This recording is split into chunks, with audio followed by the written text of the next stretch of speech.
Hey, everybody, welcome back to Movies You Missed podcast. This is episode 70. I'm John. I'm Vee. Vee, how are you today? Doing well and feel so much smarter now that we watched 2 documentaries. Oh, yeah, definitely. You know, I'll be honest with you. I don't know how much smarter I felt watching yours, but I definitely had a knowledge boost after watching mine, even though I have seen it before. Not to say that you can't learn anything from climbing. I just am terrified of rock climbing. So when I watched this movie, and this being the second time, I was also terrified again. So Very uncomfortable through most of it, I'm sure. But we will get into it when we start getting into the movies that we picked this week, which the theme of the week is documentary feature films. And this is the first time we've ever done that. Yes, it is, because V, you've done a documentary one time now. Yes, and this is the first time we've picked that theme on our podcast. Yeah, it is. It will likely do it again. I just like I've mentioned in the past, I don't watch a lot of documentary features. I watch documentary series more than I watch documentary features. Well, I think the challenge for both of us is that we really love to talk about, as we've mentioned, we really love to talk about behind-the-scenes trivia, what other movies people have been in, etc., and you can't really do that with documentaries.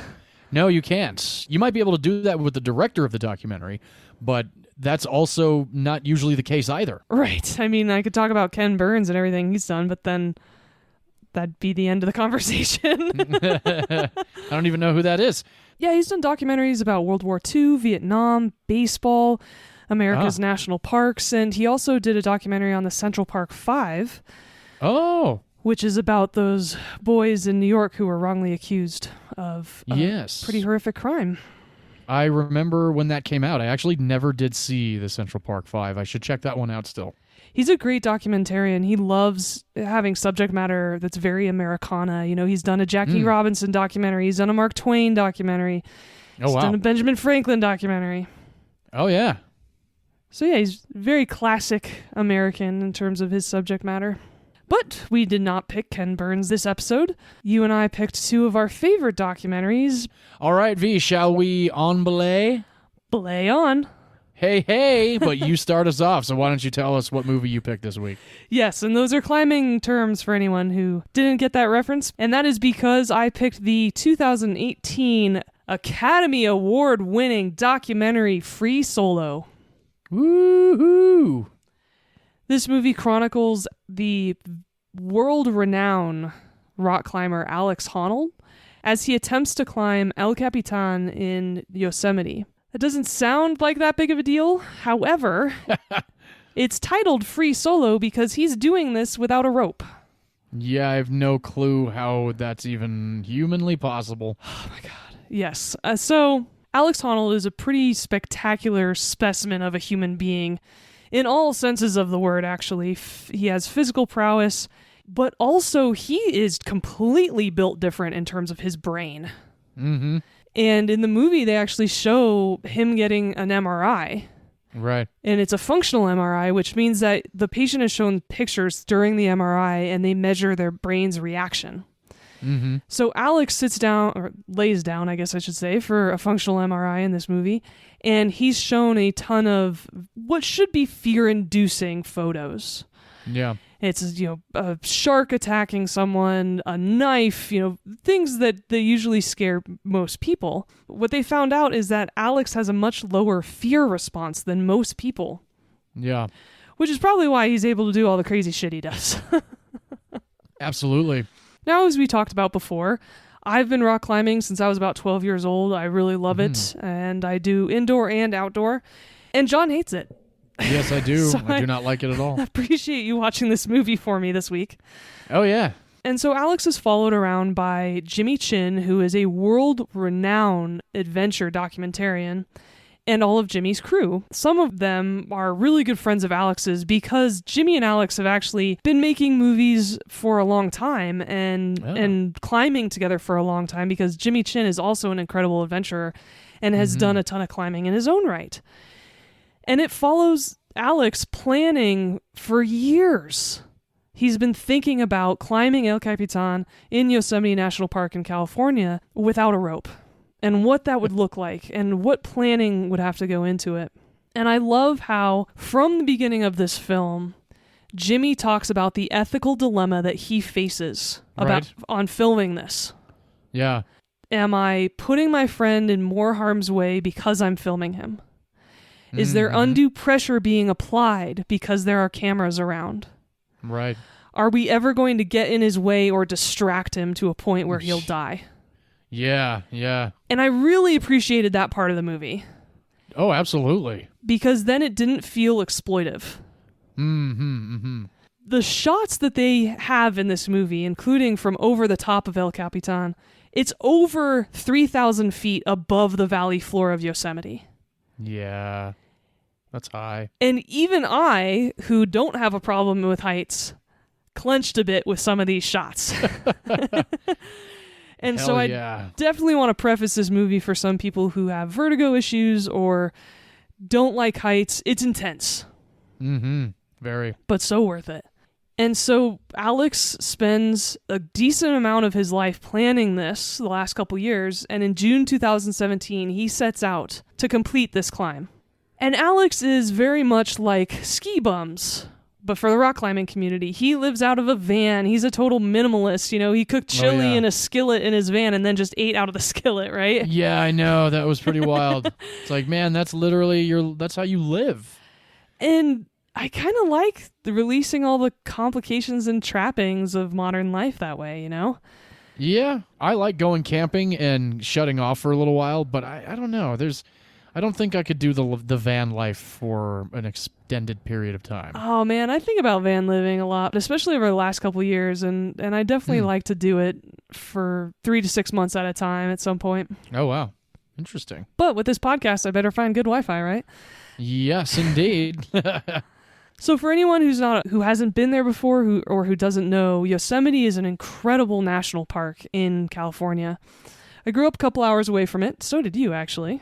Yes, I did. I grew up several hours south of Yosemite. I never visited the park at all in my life. Oh, yeah, no. It's one of those things that I wish that I did. There's a couple other things that I will discuss about what I have not done in L.A. the entire time I lived in L.A. when we discuss my movie. Oh, interesting. Okay. Yeah. So I grew up a couple hours in the opposite direction from Yosemite. I grew up northwest of Yosemite.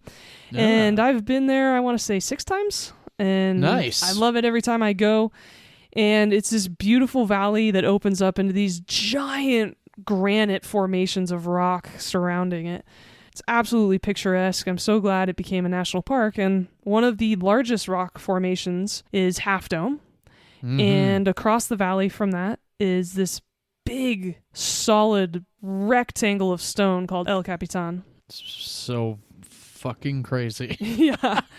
And Alex spends a good chunk of his life in Yosemite because there's tons of climbing in Yosemite. And as this movie follows Alex as he plans out this free solo climb, it also does a bit of background on him, and it introduces us to his family and how he grew up.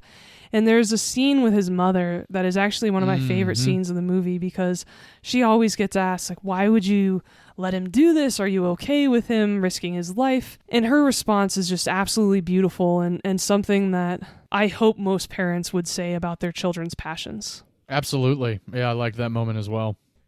I would be happy if he didn't free solo.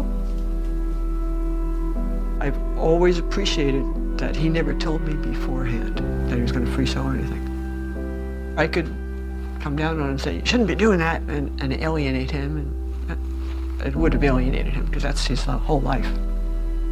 I think when he's free soloing, that's when he feels the most alive, most everything, the most, feels the most.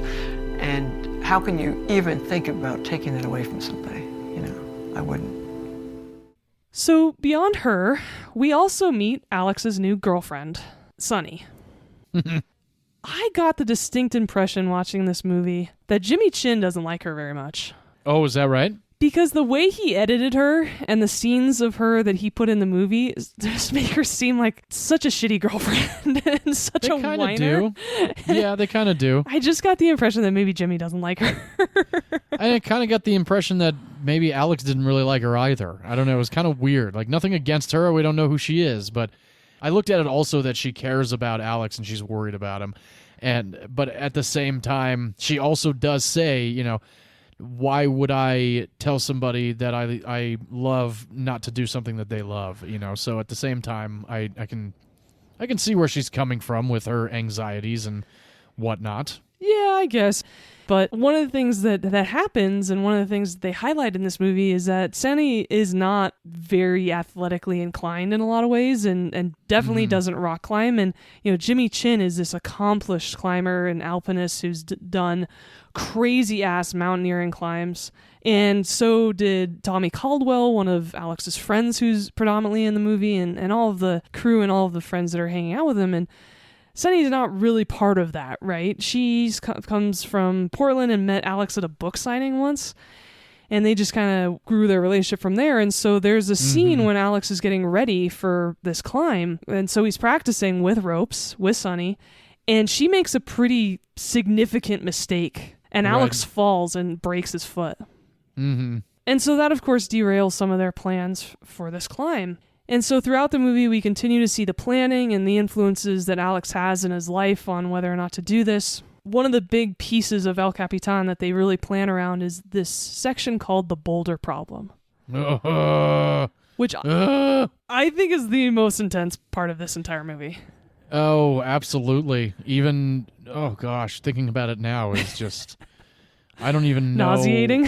how it's humanly possible how he did it. I don't get it. No, and there's this choice that he has to make, because 3/4 of the way up El Cap, he has to either basically karate kick across this gap and just launch his foot and leg across it, or he has to hop across it, and he's over 2,000 feet off the ground at this point. Yeah. And it's the section that makes him really nervous, and he's really unsure of, and he even says, he goes, well, the day of the climb when I'm up there, I'll know which one to do. I know. Which oh my is gosh. just so ballsy. So intense, man. And I just watching it this time around, I'm holding on to the cushions of my couch, and I had a beer in my hand, and I was holding on to that tightly too, and just watching him up there on that section of rock, and every now and then letting go of rock to chalk his fucking hands. Yeah. Oh my God, man. Hell no. I literally felt like I could feel the wind pushing me over while he was up there. And beyond the vertigo-inducing shots, it also is a gorgeous movie. Yeah, it definitely is. It's a national park, for God's sakes. The landscape, the panoramic views that you get to see in this movie are quite beautiful.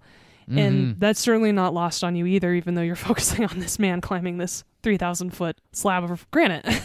Yes. It's so insane.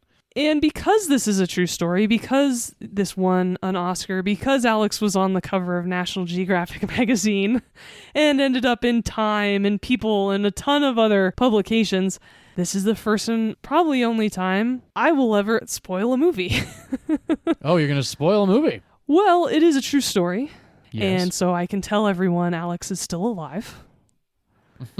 So they can make their own conclusions from that. There you go. And in order to make this movie, they shot over 700 hours of video. Whoa. 700 hours. And there are behind-the-scenes photos of these cameramen up on El Capitan. Yeah. With ropes, of course, and holding these big-ass cameras filming Alex. So That's as I some said, brutality too. Yeah, and so as I said, all of Jimmy's crew are also extremely accomplished athletes and rock climbers, and so they had a ton of meetings and strategy sessions about how to shoot this and keep out of Alex's way. By the time Alex was ready to do this climb, they were very confident about where they were supposed to be in order to not only not impede him, but also not be in each other's shots. Right? Yeah, okay, see, this is the one thing about this movie that does kind of give me a little bit of irritation. And it's also interesting because I've seen in the past some free soloing done for National Geographic or whatnot, like these guys trying to do this kind of thing. And this, I remember watching one years and years and years ago before GoPros even existed, right? And there were shots wide of this guy running up this huge rock. I don't think it was El Capitan or Half Dome or anything like that. But every now and then they would cut to him running right by a camera. And it was like, wait a minute, how can we not see these cameras in the wide shot, but they're so close to his shoe now? And now, we've been on set. We know how things are accomplished like that because GoPros exist and whatnot. Mm-hmm. But these guys, and I'm sure in Free Solo, they used GoPros while shooting this movie. Mm-hmm. But there are some shots, like you said, like they're hanging from ropes very close to him. Yes, but there were only a couple of cameramen. And remember, this is a 3,000-foot wall. True. So a lot of the wide shots that they got without cameramen in the way, he was already past those cameramen. Yeah, I guess. Or he hadn't reached them yet, right? Because there were only a couple of them. Yeah, he hadn't reached them. Sure. Yeah, it's. It just goes to show you that while this movie is completely stress-inducing, it does look like it was done easily, and that's a testament to the way that the movie is crafted, because it looks like anybody could make this kind of a movie. You know? But that's not true. No, not at all. Because and I sure as shit would not be caught I would not be caught dead even 50 feet off the ground in Yosemite National Park. Yes, and so they used 12 different cameras. Some of them handheld. The one on the valley floor, which was that huge telephoto lens that had a great cameraman who was a friend of Alex's and Jimmy's. And he was as stressed out as the audience. And there was a point where he goes, I can't look. Yeah, and he turns away. I know. Like, dude, you gotta follow him up the rock. It's like, no, I can't watch my friend do this. Yeah. And so with those 12 cameras, they also had one helicopter shooting 4K. Oh, lovely. Which is super cool. And they also used a very special microphone for Alex because obviously the cameras were so far away they couldn't be connected to the microphone, right? Because when people are wearing a microphone on set or there's a boom mic, it can be wirelessly connected to the camera, but just like any Bluetooth headset that we have on our phones, if we walk away from our phone, it disconnects, right?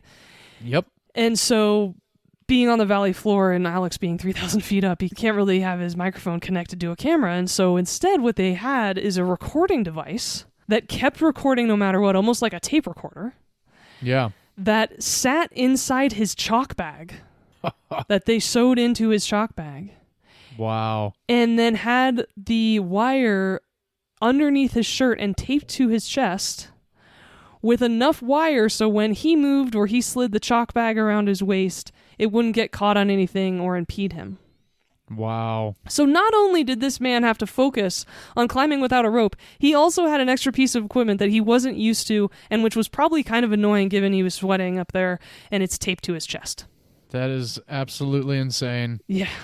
And so that is Free Solo. I highly recommend it. It is a gorgeous film. If anybody listening likes the outdoors, likes feats of human athleticism and strength and focus. I love the focus he has in this movie.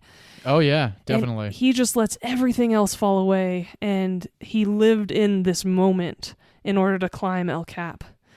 And it's so fascinating how his brain works. Have you climbed El Capitan?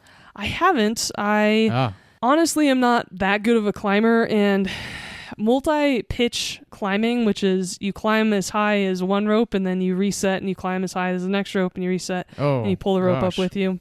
I don't usually enjoy multi-pitch climbing because there's just so much more that goes into it. Yeah. And so I usually climb smaller rock formations, but cool. I certainly enjoy hiking Yosemite, and there's actually several trails to get up to the top of El Capitan if you're a hiker too. So that there are multiple ways to get to the top, which is very cool. Awesome. I wouldn't mind doing that. It took him, 3 hours and some odd minutes to go from... That's the crazy, another absolutely mind-blowing thing about this. That would have taken me 17 years. That's the thing. Not only is Alex accomplished at pioneering routes and doing the first ascent on a lot of different rocks in all over the world, but he also has a bunch of speed records about how fast he climbs up things, which is just nuts. Oh, wow. Totally nuts. Yeah, that's insane. Yes. And so, as I said, Alex Honnold is the climber and the focus of this movie. I actually have a friend who used to climb with him about 10 years ago. He's the really cool guy, but my friend is so funny. even 10 years ago, he says, yeah, he's just a little bit different. He's a little bit odd. He's quiet. He's totally emotionless in a lot of ways because he's just so even keeled, right? Well, yeah. And to be that good, I'm sure you have to be that flatlined about things, right? You can't be too intense, right? That's a good way to put it. You have to be that flatlined. Yeah, because again, watching this the second time, like, the guy barely smiles. The guy barely loses his temper. The guy, when he falls, all he says is, yeah, dating this girl, and now I have this fucking foot problem. Like, she dropped me. Like, if I were him, I'd probably like, I haven't dated a woman in 8 years, and now I'm dating a woman, and she drops me. Yeah, and like that must be some sort of metaphor for our relationship. I would have made some dark comment or comedy joke about it. And he's just like, yeah, she dropped me, and now I don't know if I want her in my life anymore. Very straightforward thinker. Well, and it turns out that since this movie came out in 2018 and this climb happened in 2017, they live in Las Vegas. They got married in 2020. Oh, wow. And had a baby girl in 2022. Geez, that was like 4 more spoilers. Yeah, that's true. That's okay, though. It is a documentary. Yeah. It is based on real life. It's not like this is some dramatization or anything like that. So I think documentary style we can quote-unquote spoil, even though... Well, and that's the thing. You're going to spoil the hell out of your movie. How can you not, right? How can you not? Yeah, I know. It's really a difficult movie to not spoil. It's one of the... Because it's happened so many years ago. Biggest events in human history. I know. So awesome. But getting back into Free Soul, the last couple pieces of information that I wanted to share with you all. Alex is he's sponsored by North Face. He's in a ton of climbing videos. There's this series called Real Rock, and it's similar to Warren Miller's ski movies that come out every year. Real Rock is a anthology of climbing videos that are put together and usually shown at film festivals or climbing festivals. So there's climbing festivals? Oh, I guess there would be. There's got to be festivals for everything. I mean, there's literally festivals for everything. Exactly. Which is awesome. Now everyone can find their people. I like it. Yeah. So you just go to the rock climbing festival and you're all wearing your carabiners and your ropes around your neck and like, you want to belay me up this building? Like, come on, baby, belay on. Like, I don't know. That's just kind of what I figure the rock climbing community would be. They don't sound like surfers or like that. I was going to say, yeah. It certainly does suck. No, I just can't. Again, I can't do the rock climbing thing, even with ropes and somebody that I trust with my life. I feel like all my trust with my life would go out the window the second that I stepped onto the rock wall. And I know people like you, Vee, that have been doing it since they were a kid, and I've seen pictures of them as like 4-year-olds, like thousands of feet in the air on ropes. And I'm just like, what is this? Like, this does not make any sense to me. But I have my adrenaline rushes, and we all have our vices. Yeah. So I think it's definitely, it's a very fascinating documentary. Alex is a fascinating human being, and it doesn't make me want to do anything that he does in this movie. However, it's very admirable that he can do it, and it's like impressive as fuck. Absolutely. That's for sure. It is one of the most impressive things I've seen since my documentary. Which we'll get into shortly. And as I mentioned, Jimmy Chin is the director of this movie. He and his wife are actually co-directors of most of the movies that they make, which I think is totally adorable. Yeah. He directed a movie called Meru, which is about the mountain of the same name, and his attempt, along with 2 other men, to do first ascent on a specific route of Meru. It's a really intense film. It's over in the Himalayas, so it's like frozen and snowy, and their tent is like pitched on the side of this mountain hanging off the cliff, which I like heights. I will never sleep on one of those tents that's literally just bolted to the side of a cliff and they're hanging there. Yeah. Fuck no, I'll never do that. I think that was one of the craziest parts too, is when Alex gets to that one section of the climb and there's a couple sitting there, and one of the guys wearing like a fucking rabbit suit or some shit. Unicorn. Like, what? Yeah, what the hell? Oh, and that's the crazy thing too about watching this movie. Is this rock has these trails, and he's like, oh, I think I'll do this trail. And like we see it outlined, and we see the bullet points of where they either like switch rope or whatever the hell they do when they're up there. So it's like somebody had to get up there and put those things in the rock, right? So they could put rope through it. Who the fuck did that? And when did they do that? And Vee, I know you haven't seen it. It might be on this year's horror movies, but there's a movie called The Descent about a group of female climbers Yes. that try to spelunk into this brand new uncharted cave, and they find pieces that are like hundreds of years old, and they're like, oh, people have been here before, and it's like, yeah, but it's a fucking trip. So watching this movie, like, somebody had to get up there and do this. Like, how long did that take? You know, like, that's one thing that I would actually like to know if I went to Yosemite. Like, how long did it take to put all those pieces of metal for the rope to get in there? And then you said, what is it, pitch climbing? Like pitching or something like that? Yeah, pitch climbing. Yeah. So you start with a little bit of rope at one point, and then when you're hanging thousands of feet in the air, you like press your ass up against the rock, and then you start roping. There's nobody above you. How are you getting the rope above you? So how are you? Similar to when his girlfriend was holding onto the rope at the bottom, so he would, or someone, it's called lead climbing. So you go up first, and as you go, you clip your rope into those little metal brackets that are drilled into the side of the rock, right? Yeah. And you go up until the rope has no length anymore. And so then you feed the person down below, your partner, they climb up, and you pull the rope up as they go, so if they slip and fall, they're not going to go anywhere. And they come up to meet you, and now you are both together, and you have the whole length of rope, and you start going up again, and you just play a game of kind of yo-yo or slinky or however you want to do it, where you expand and then retract and then expand and retract. Yeah. Man, oh man. That's insane. That's intense. Yeah, and it's so funny that you mentioned The Descent, because I was just talking to my friend Carly today, and her girlfriend Pilar just watched The Descent and The Descent 2 last weekend. Oh, awesome. I hear The Descent 2 is terrible. She but said I am it was a bad. big fan of The Descent. But is it?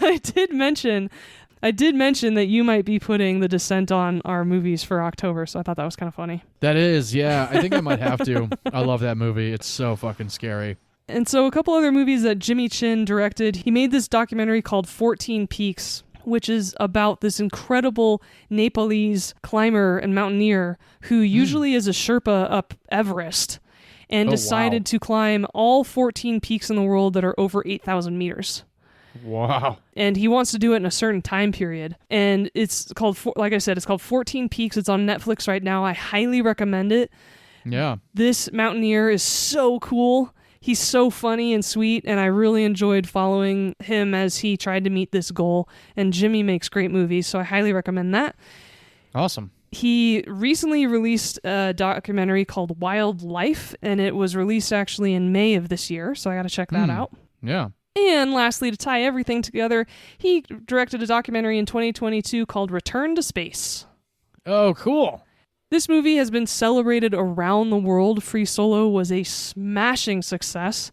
Not only did it make $30 million, wow, which is insane for a documentary. Hell yeah, it is. That a bunch of friends made. But also it has won a ton of awards. Now listen to this. Not only did it win the Academy Award for Best Documentary Feature of that year, like I mentioned. Yes. It also won 7 Emmy Awards. Oh, wow. Because National Geographic released this documentary on their channels. And so because of that, it was eligible for both awards? Yeah, that is pretty wild. I hadn't really heard of that before. No, I don't think I had either. It also won Best Documentary at the BAFTA Awards in the UK. I've mentioned that award ceremony before. Yeah. It also won the Best Documentary at the Golden Trailer Awards, which is one of my favorite awards, actually. Awesome. I love the Golden Trailer Awards. It celebrates the best trailers made that year.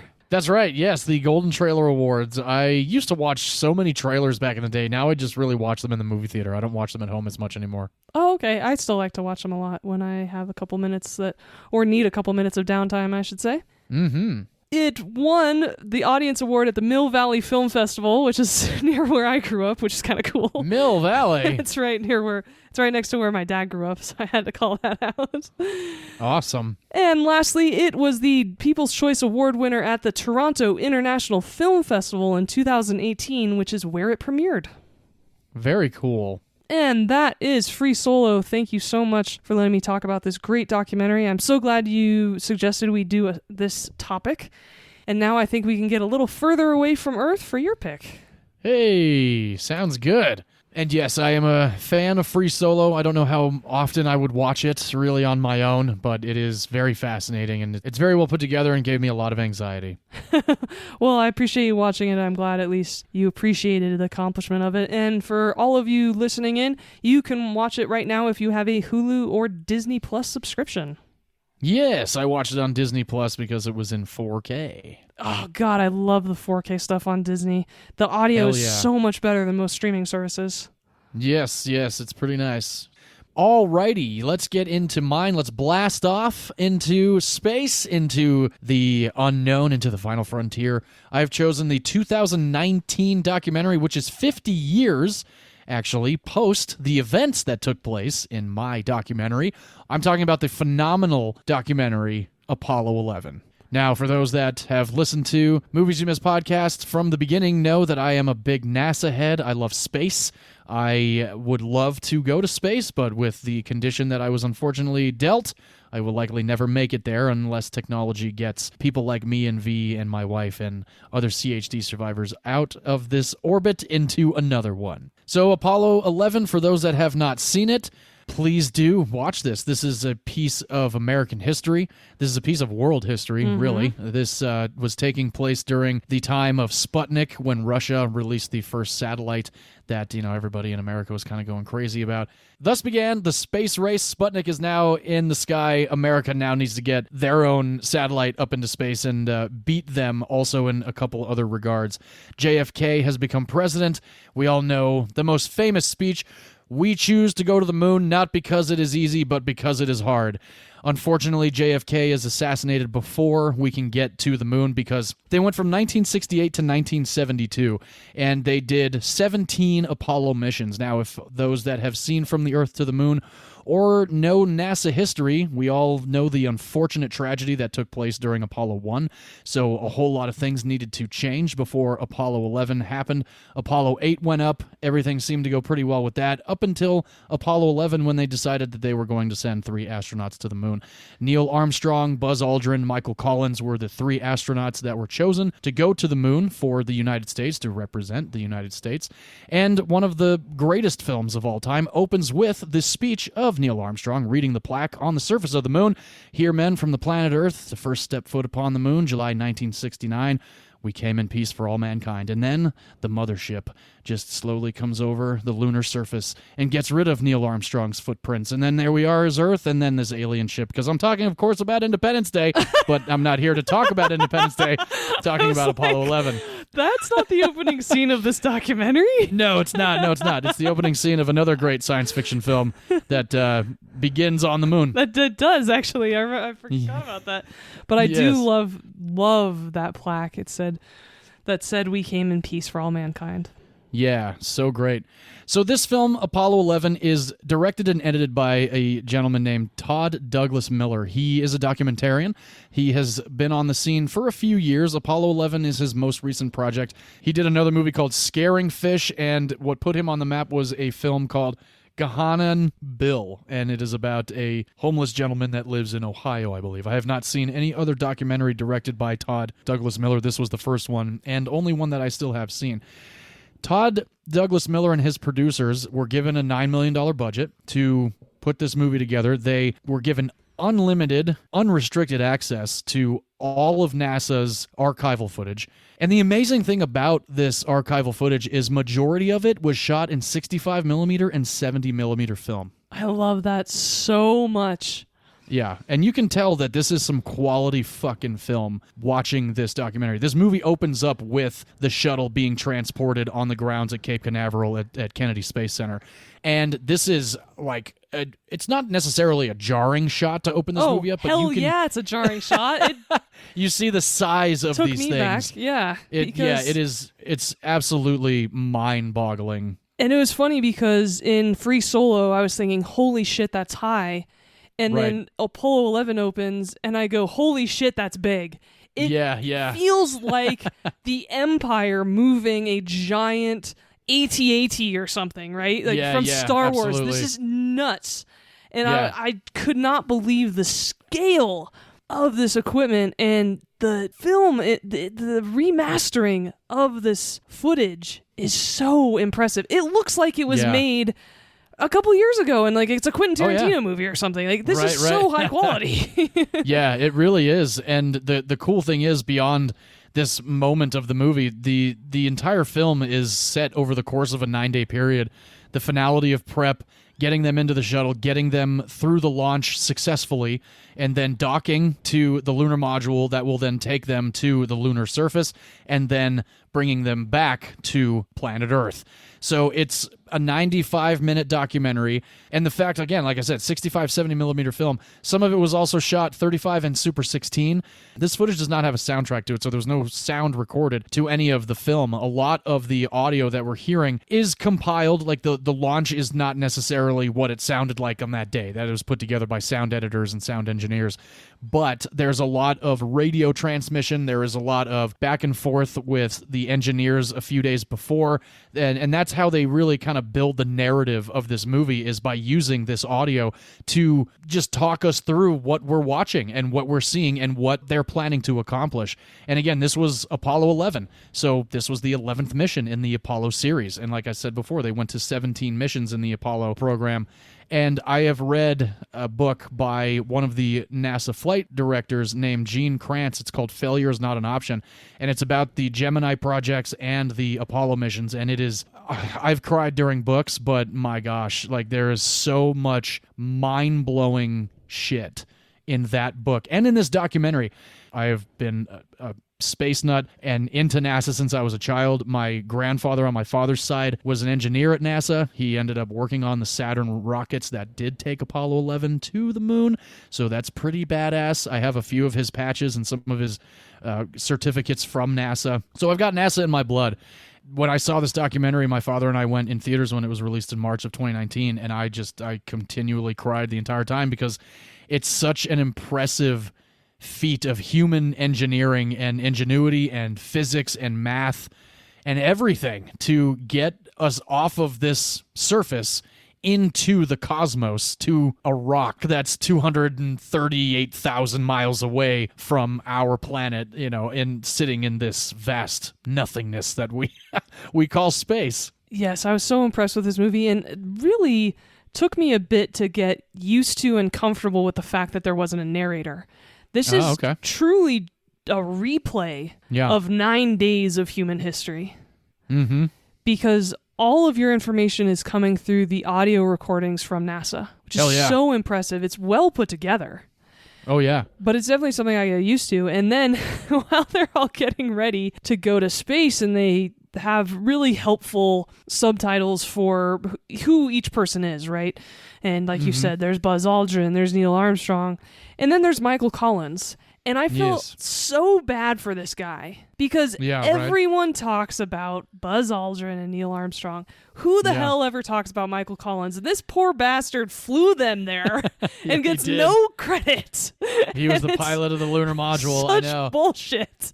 Yeah, he had to stay inside. He didn't even get on the lunar surface. Oh my God. Seriously? He never even stepped on it? From the Earth to the Moon, and what I've read, Michael Collins didn't get on the lunar surface. Such fucking bullshit. Because he didn't get the flashy job, right? He just had the most important fucking job, which was flying them back and forth.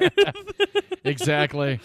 And I loved getting reminded of the amount of thrust needed to break Earth's gravity and atmosphere, because if we could launch things without the restriction of gravity in our atmosphere, they wouldn't need these giant rockets. Like 3/4 of it, most of it's taken up just by fuel, just to get them off the planet, right? And then that pops off, and then they have this tiny little module, and they're like, boop, boop, boop, now we're going to be booping around space in this, because it's like, 9 feet square or some shit like that, because they don't need it that big. And it's so nuts how most of it's just taken up with the thrust that's needed. And I thought that was really cool. And speaking of the thrust, the crazy thing about every launch is there's always an audience, right? In Cape Canaveral and any launch capacity, especially from SpaceX up in Santa Barbara. Amy and I went to the roof of our apartment building when we lived in Hollywood to catch a rocket flying over Hollywood.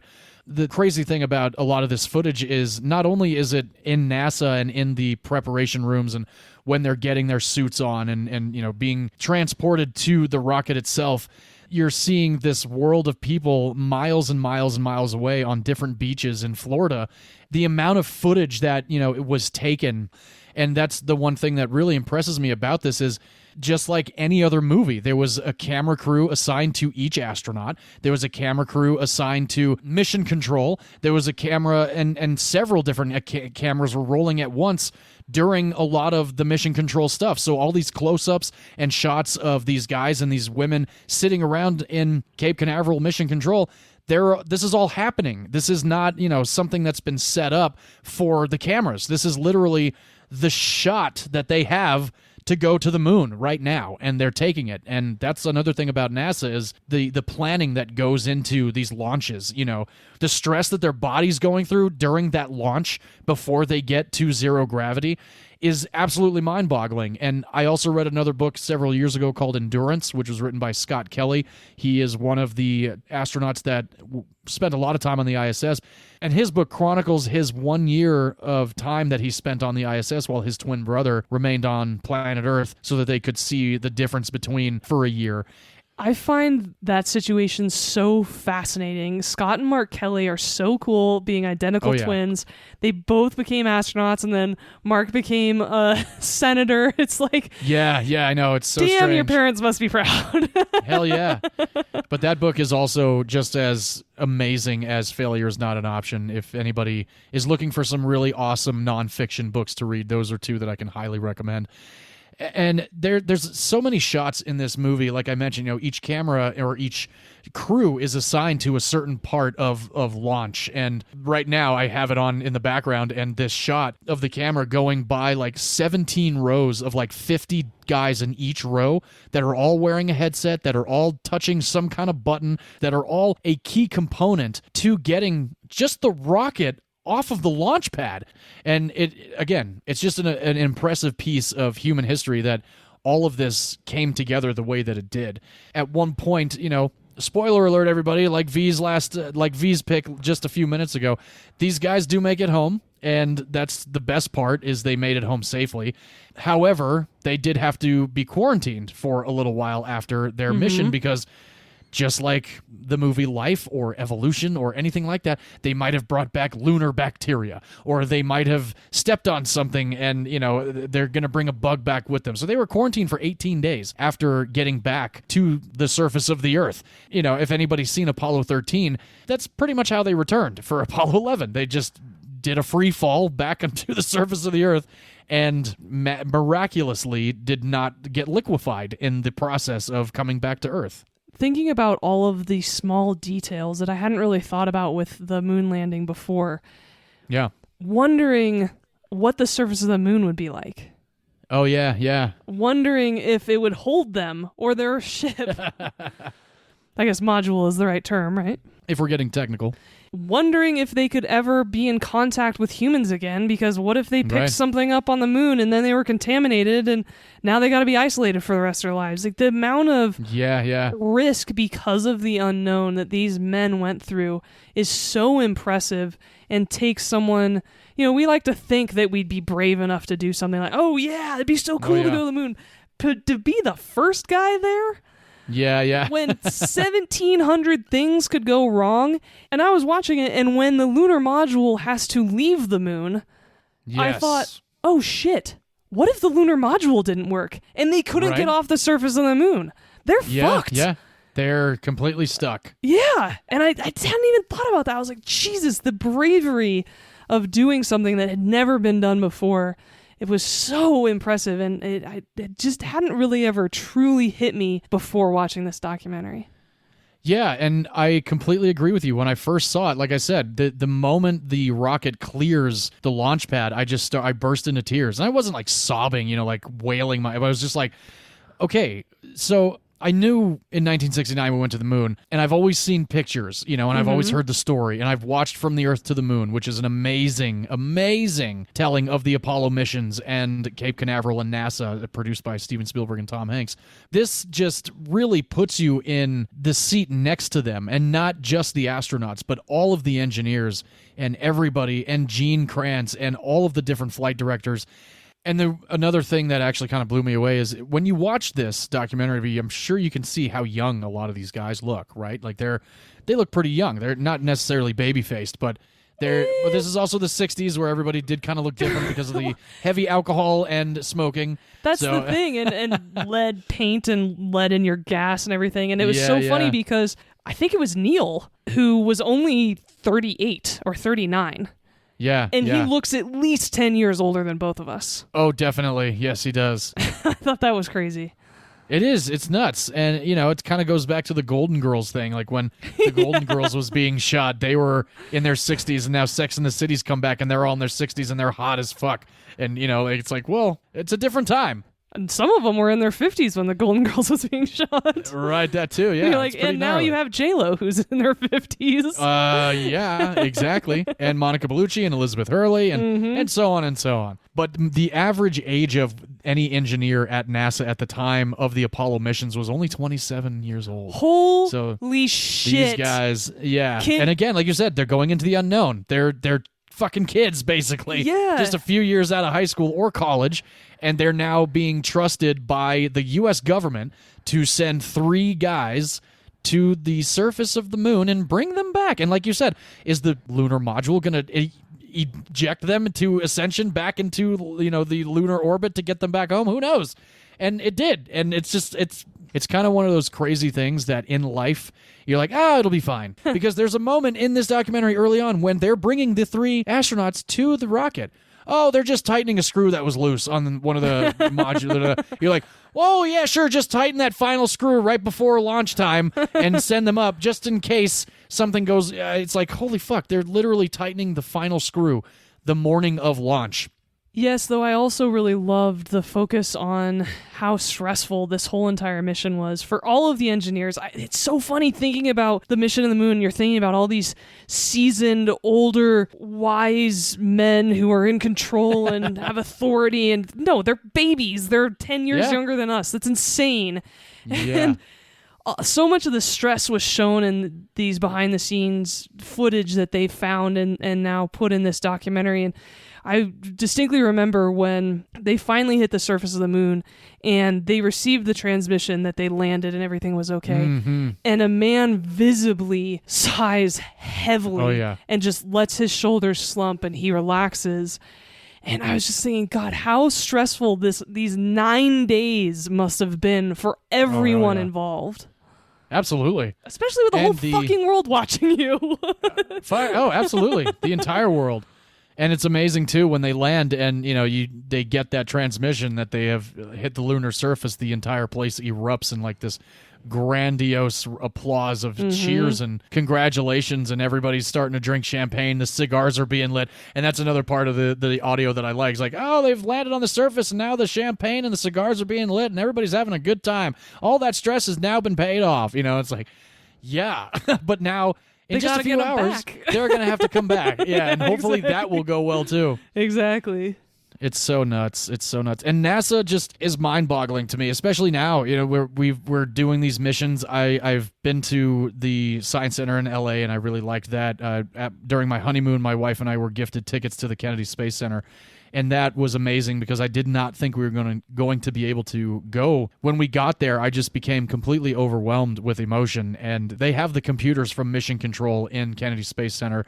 They also bring you into a room that essentially shows you some of this footage of the Apollo 11 launch. And while we're sitting there, I just started crying.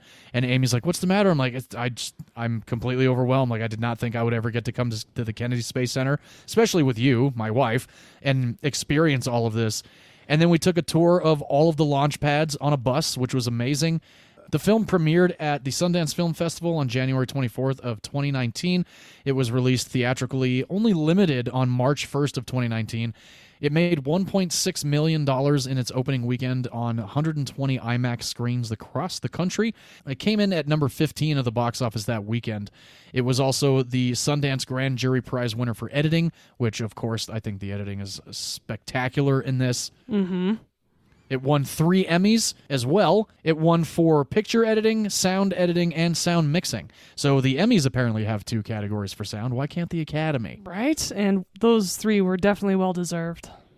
Oh, hell yeah. The budget for the mission of Apollo 11. V, what do you think a budget like that in 1969 went? I would think it'd be in the hundreds of millions of dollars, like $500 or $600 million. Close. It was $355 million Yeah. for the Apollo 11 mission. Pretty insane. Now, between the years of 1968 and 1972, the course of the Apollo missions, what do you think the price tag of all 17 Apollo missions cost? $2.7 billion. $2.7 billion? Sure. Wow, you're off by $23 billion. Holy it was a shit. $25.8 billion project. Oh my God. On top of that, for Projects Gemini and the Robotic Lunar Project, which was all encompassed in the Apollo missions, the grand total in that time frame was $28 billion. And Absolutely insane. that is insane. And I just was looking up while you were talking about money. I looked up what $355 million in 1969, which, as you said, was the cost of the Apollo 11 mission. Yes. $355 million is Yeah. $2.9 billion today.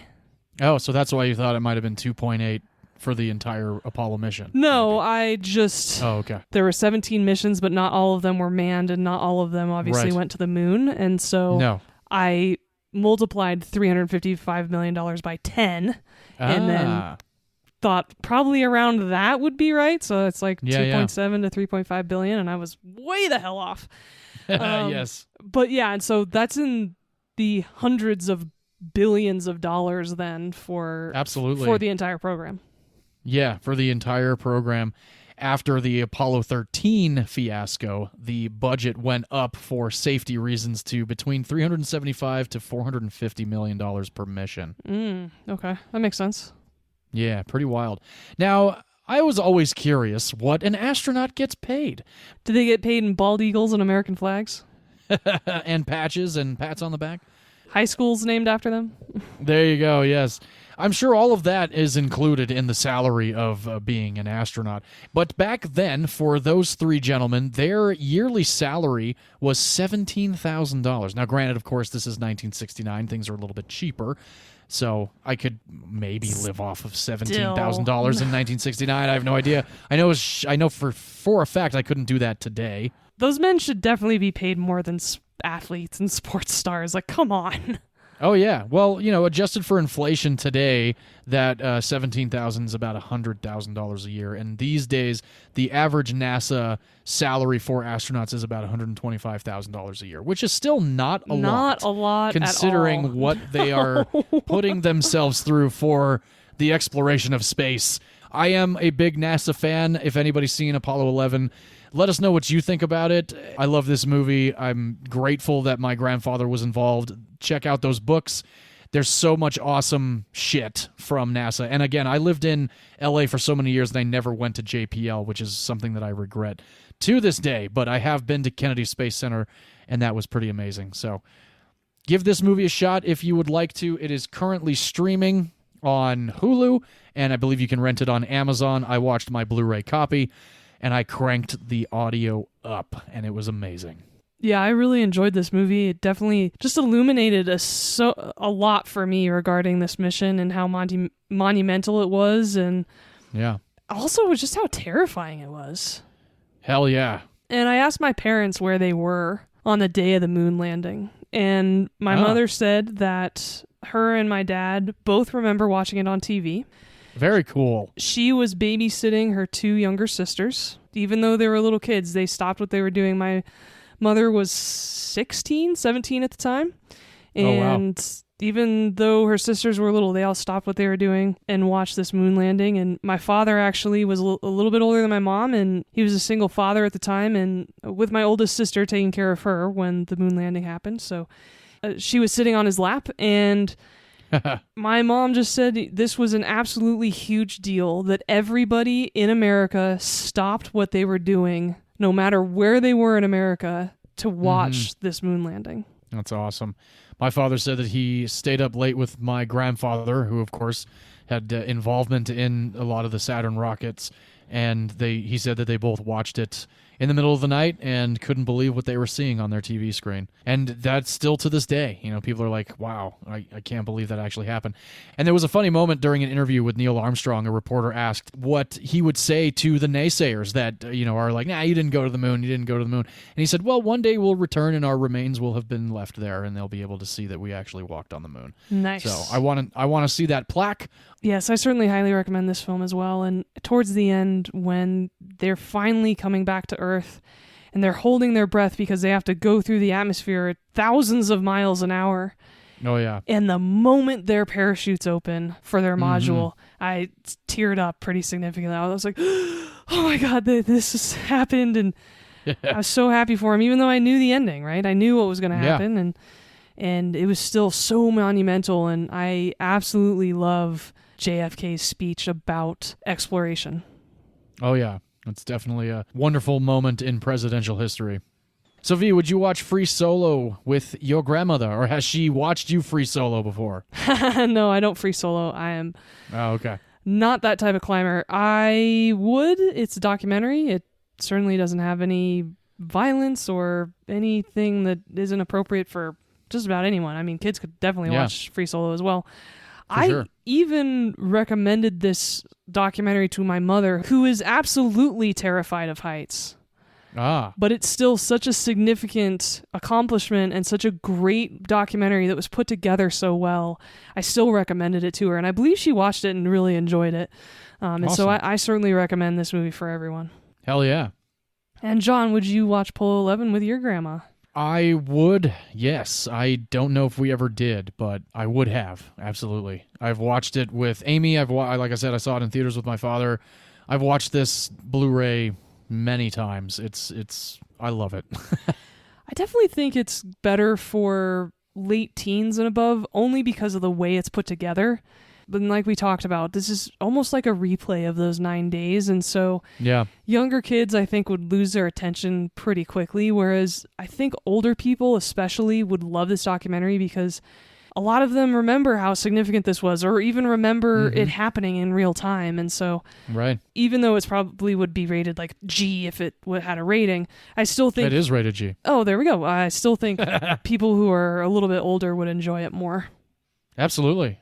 I agree with that wholeheartedly. Well, that about wraps us up here for episode 70, documentary style this week. Good episode, good movies. So thanks again, everybody. Please do rate, review, subscribe, hit us up on social media, interact with us. Let us know if there's a movie out that you'd like one of us to go see, especially if it's horror. Vee would love to go see it. But do interact with us. Leave us a comment. Leave us a review. If you leave us a review on Apple Podcasts, there is a sticker in it for you. All right, everybody. Thank you again for joining us here for episode 70. As always, here at Movies You Miss Podcast, we like to end with film as a form of art, and in art, all opinions are valid, except if you think documentaries are boring. Yeah. Well, there definitely are some boring ones out there, but I have not been as bored as I thought I would with documentaries over the last couple of years, so I like that. Good. Yes. Sweet. We'll see you next week, guys. Cheers, everybody. Bye-bye. Even though I realize that this is, in some measure, an act of faith and vision, for we do not now know what benefits await us. But if I were to say, my fellow citizens, that we shall send to the moon 240,000 miles away from the control station in Houston, a giant rocket more than 300 feet tall, fitted together with a precision better than the finest watch, carrying all the equipment needed for propulsion, guidance, control, communications, food, and survival, on an untried mission to an unknown celestial body, and then return it safely to Earth, re-entering the atmosphere at speeds of over 25,000 miles per hour, causing heat about half that on the temperature of the sun, almost as hot as it is here today, and do all this, and do all this, and do it right, and do it first before this decade is out, then we must be bold.